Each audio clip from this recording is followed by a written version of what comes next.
kan sa ai jing kula kabashai Why dipin sa sham Shisha kabasgos kem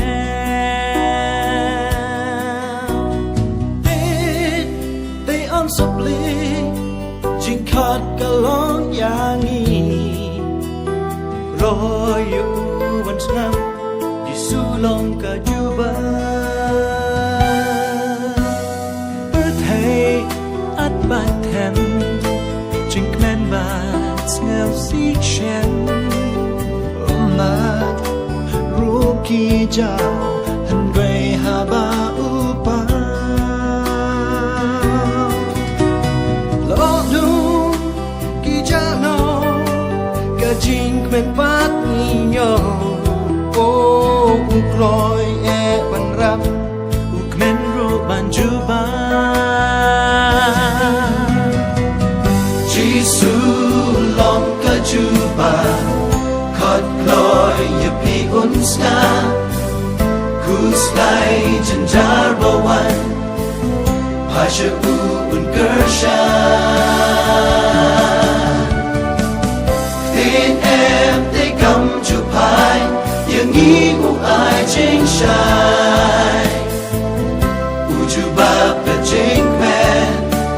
U siêu ka dor ba re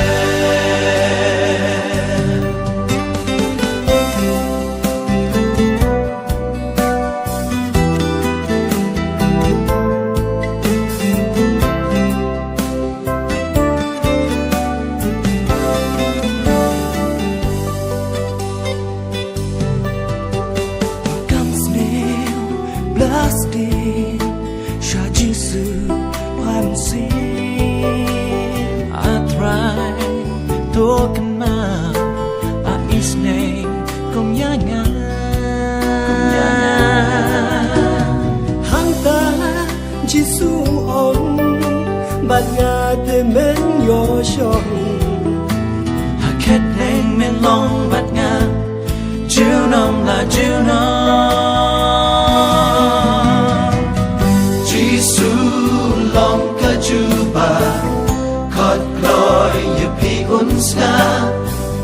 Kus lai jen jar bawan Pasha u un gersha Tin em te kam chu pai Yang nghi u ai chinh shai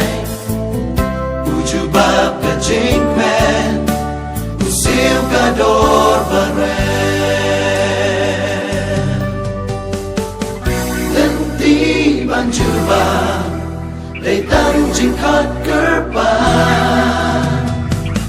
Lên ba chinh du ai đã đo nô cha u hai Wat bộ tên nhỏ ít cô lo Chinh khút ca la hát mi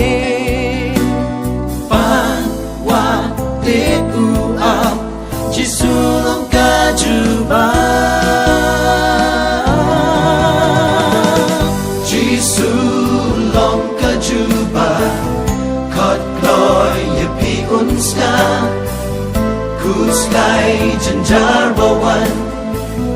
Pasha u un gersha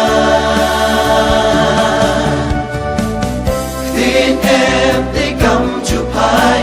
Yang nghi u ai chinh shai